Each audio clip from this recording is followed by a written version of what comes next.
మీకు ఎవరు చెప్పారు? మీరు తెలుసు కూడా చెప్పకపోతే శిక్షార్హులు.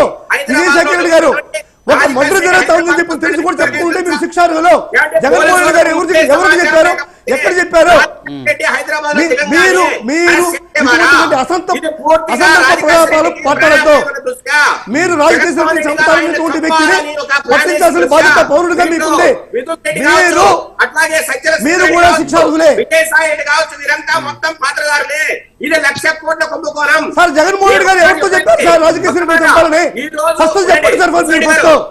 జగన్మోహన్ రెడ్డి గారు రాజకీయ చంపాలని ఎవరితో చెప్పారు? మీరు ఎవరితో విన్నారు? మసూదన్ రెడ్డి గారు ఆగండి. మసూదన్ రెడ్డి గారు టైం ఇస్తే ఆగండి. ప్రతి సంవత్సరం ఆదాయం వస్తుంది గవర్నమెంట్ కి. 200% పెంచితే 75,000 కోట్లు రావాలి సంవత్సరం ఆదాయం. కానీ వీళ్ళు అన్నట్టు 30% తగ్గింది అనుకోండి, కనీసం 40,000 కోట్లు రావాలి. కానీ వీళ్ళు చూపించిందంతా 20,000 కోట్లు. 5 సంవత్సరాలకు 1,00,000 కోట్లు సంపించారు. మరి మిగతా 20,000 కోట్లు ఎక్కడ పోయినట్టు? 5 సంవత్సరాలకి ఇట్లా 20,000 కోట్లు కలిపితే 1,00,000 కోట్లు అభివృద్ధి లేదా దీంట్లో? నేను సూటిగా ప్రశ్నిస్తున్నా వైసీపీ నాయకులకు. ఇంకొకటండి, ఈ మద్యం నిషేధిస్తామనేది పెద్ద ఫార్సు, ఇది కుట్ర. మద్యం నిషేధిస్తామని చెప్పితేనే మీరు రేట్లు పెంచినా లేదంటే రకరకాల నకిలీ బ్రాండ్ తెచ్చినా ప్రజలు నమ్మారు.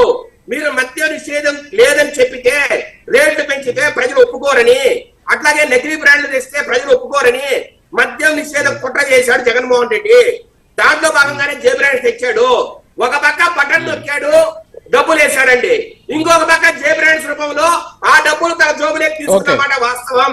ఇదంతా కూడా ఒక మంచి ఆడిటర్ ను పెట్టుకొని, విజయసాయి రెడ్డి లాంటి ఒక దుర్మార్గమైన ఆడిటర్ ను పెట్టుకొని ఈ మొత్తం వాసుదేవ్ రెడ్డి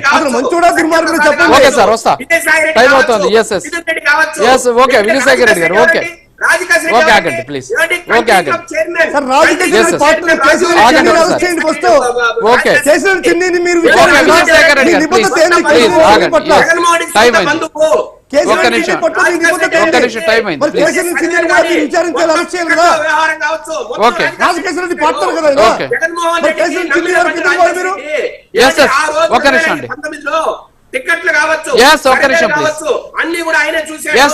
ఆయన నమ్మిన